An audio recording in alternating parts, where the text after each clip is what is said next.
Good day, sir. We are the Group 1. Our topic is about Chapter 2, Psychodynamic and Analytic Perspective of the Self. Differences between psychodynamic and psychoanalytic psychology. Psychodynamic psychology emphasizes the systematic study of the psychological forces that underlie human behavior, feelings, and emotions, and how they might relate to early experiences.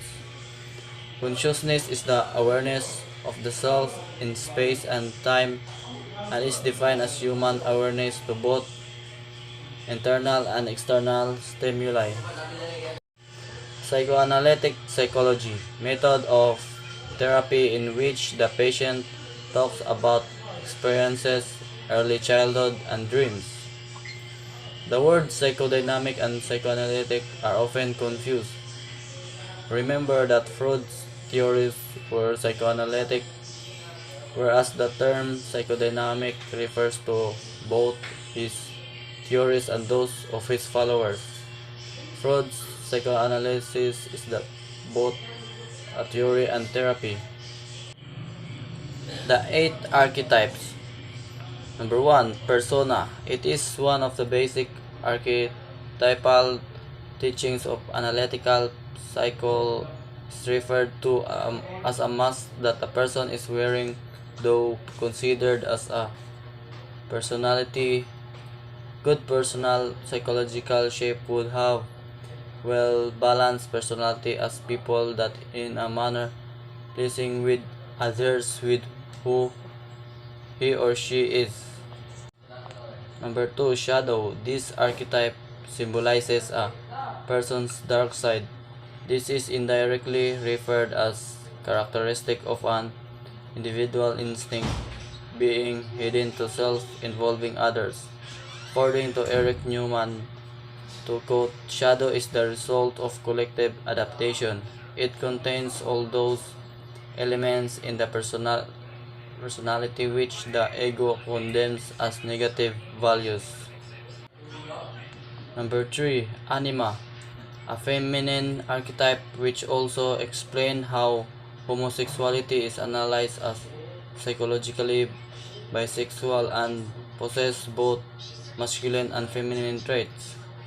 In the history of psychoanalysis, it is believed that anima is a couple of human experiences involving that of great grandfather and grandmother, mother and father with sisters and brothers.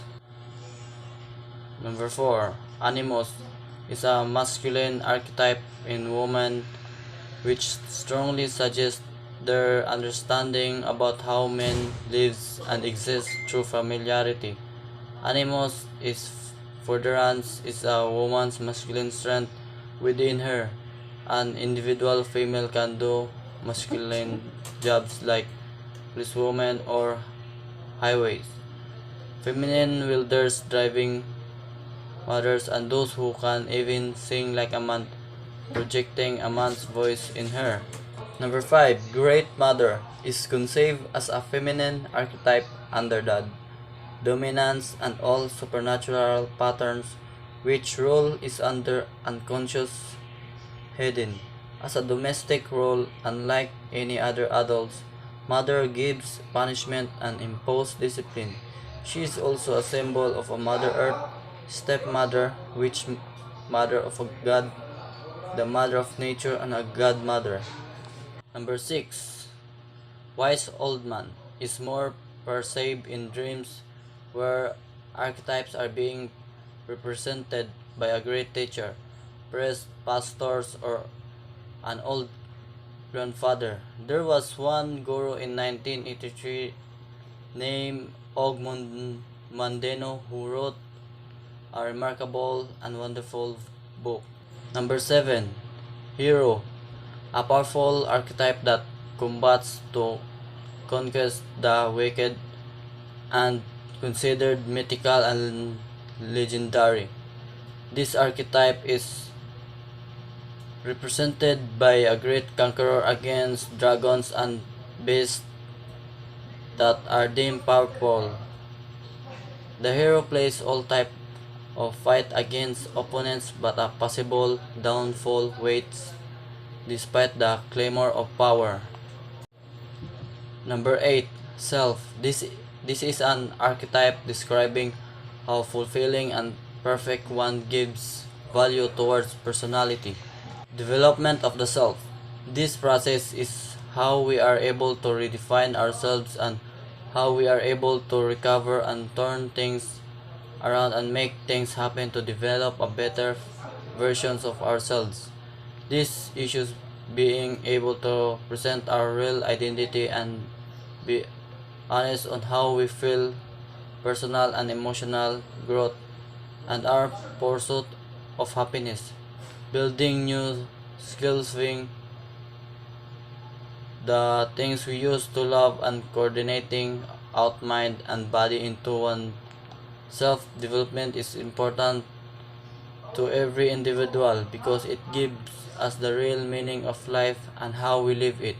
It helps us develop self love and healthy mind, heal our relationship with people, overcoming bad habits and better at the things we love to do, and being able to choose and decide for ourselves without being scared of what other people has to say, and more motivated to do great things onwards. Identity very important. Mechanism of private self. This is the part of oneself where differs from the public self and how we interact privately versus how it is on public. Private self should be recognized because this would also affect on how we perceive situations out on public. Private self is how will we know ourselves and how we truly know ourselves as a person. This includes the things and knowledge we acquire. This is how we see ourselves in the mirror and we recognize ourselves better than someone else. People try their best to protect their private self because this is what contrasts them from others. It makes them unique. Defense mechanism. This is how we interpret and react to certain situations to protect ourselves, especially our feelings. Displacement.